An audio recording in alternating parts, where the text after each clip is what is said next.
Whenever inflation data is released, you hear basically some numbers like CPI, WPI, core inflation, headline inflation, right? Now, if you don't clearly understand what each measure is all about, then inflation analysis will always feel a bit confusing, right? So in this particular video, हम बात करने वाले हैं CPI की, WPI की, core inflation की और headline inflation की. Let's get the discussion started.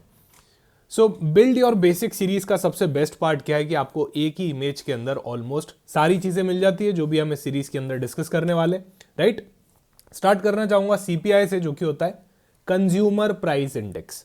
क्या होता है? Consumer price index. सो जाहिर सी बात है यहां पे कंज्यूमर की बात होगी, राइट? यहां पे किसकी बात होगी? कंज्यूमर की बात होगी.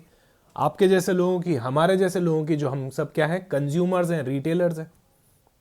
सो सीपीआई क्या बताता है? सीपीआई बताता है कि प्राइसेस के अंदर कितना चेंज हुआ है in the goods and services household के रिस्पेक्ट में, right? Purchase by the household. So ये रिटेल लेवल पे मेजर किया जाता है. हाउस होल्ड की बात हो रही है, मतलब ये रिटेल लेवल पे मेजर किया जाता है. अच्छा, इसको कौन रिलीज करता है? The data is been released by the NSO, National Statistical Officer, right? So it shows the cost of living basically. It is the cost of living index. अच्छा, इसी को ही हम हेडलाइन इन्फ्लेशन भी बोलते हैं.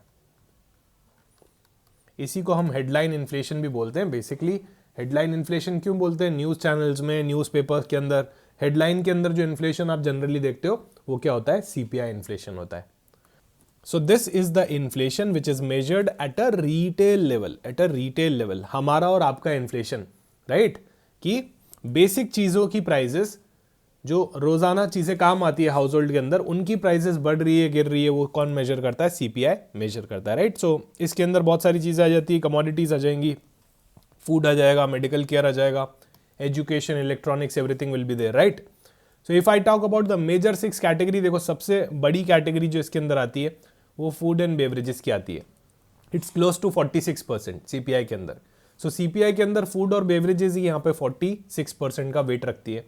अच्छा, इसमें गुड्स और सर्विसेज दोनों आते हैं. प्लस सबसे इंपॉर्टेंट बात जो आपको पता होनी चाहिए, इसके अंदर बेस रिविजन हो गया है, right? Earlier the base year use to be 2012 and now it is 2024. Sir base year का क्या मतलब होता है? अरे एक बेस लेना पड़ेगा ना. एक ईयर को मैं बेस लूंगा, फिर उसके बाद उस ईयर से मैं आगे के चेंजेस ट्रैक करने लग जाऊंगा. तो पहले मैं क्या करता था? 2012 को बेस लेता था,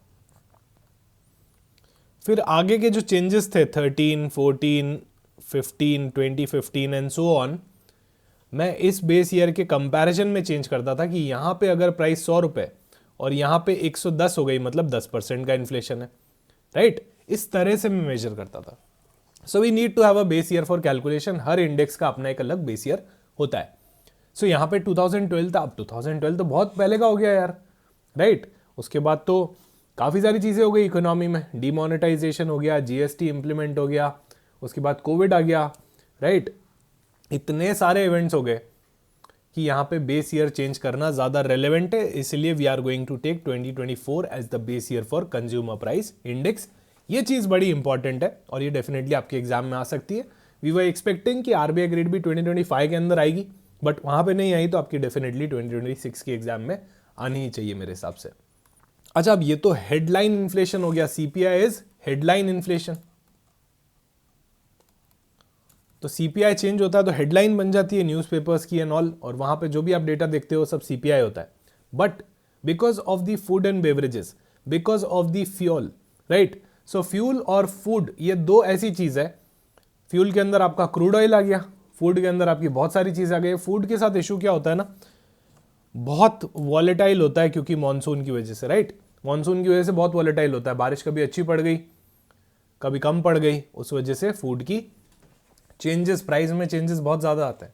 सेम केस फ्यूल के साथ है. अच्छा, वहाँ पे मानसून का कोई इशू नहीं है, बट वहाँ पे जियोपॉलिटिकल प्रॉब्लम्स का इशू है, जियोपॉलिटिकल रिस्क से इम्पैक्टेड है, ग्लोबल ट्रेड से इम्पैक्टेड है.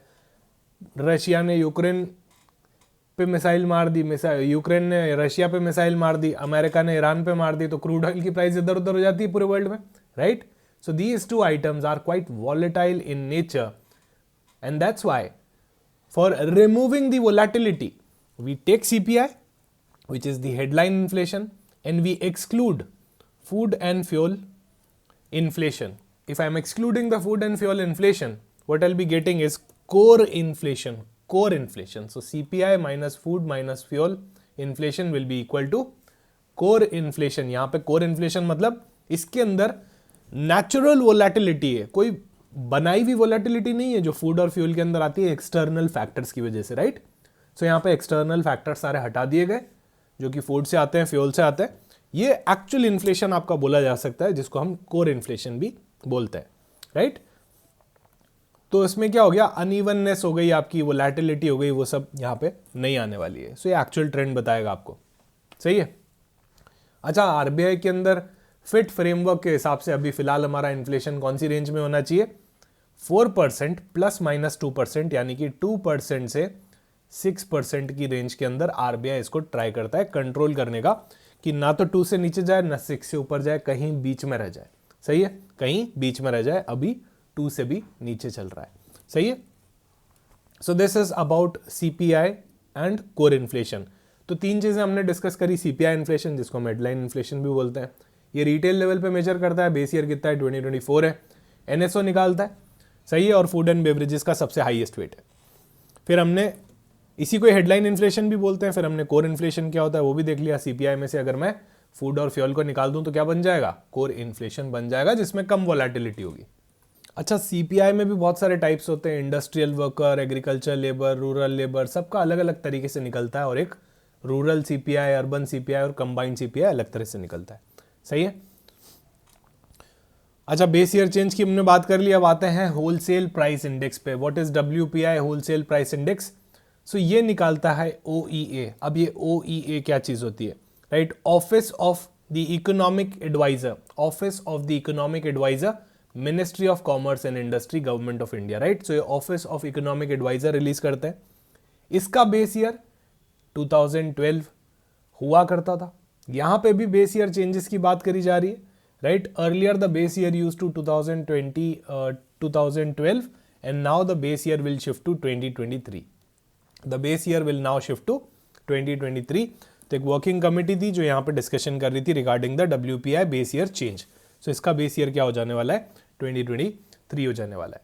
अच्छा, as the name says it all, consumer price index consumers को मेजर कर रहा था, वहां के प्राइस लेवल चेंजेस को. डब्ल्यूपीआई होलसेलर के प्राइस लेवल चेंजेस को मेंटेन यहाँ पे ट्रैक करने वाला है. सही है. So it tracks the changes in the price level at a wholesale level, not at a consumer level, right. So यहाँ पे बिजनेस टू बिजनेस वाली सेल्स हो गई, उनको ज्यादा ट्रैक किया जाता है as compare to business to customer वाली सेल को. सही है.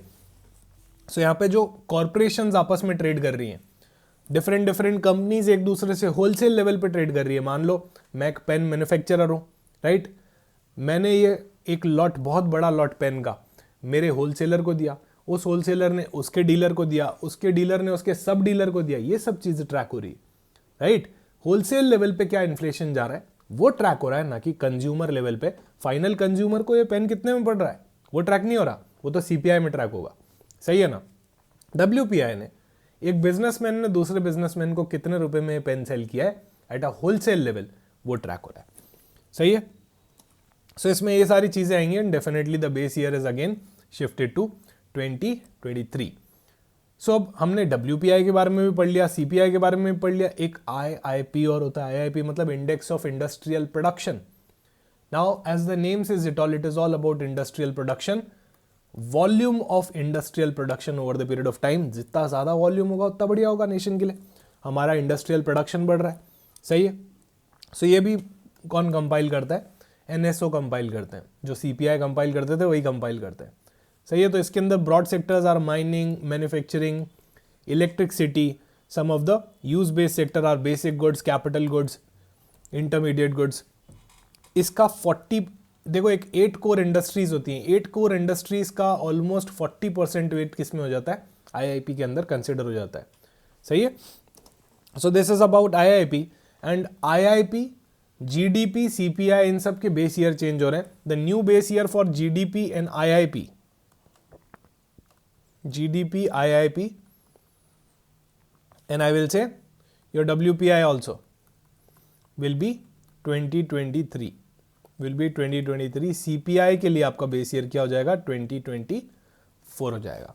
सही है, सीपीआई के लिए आपका बेस ईयर क्या हो जाएगा 2024 हो जाएगा। Then we have the producer price index as well. Sir अब ये पीपीआई क्या होता है, देखो it measures the average changes in the price of the goods and services received by producer.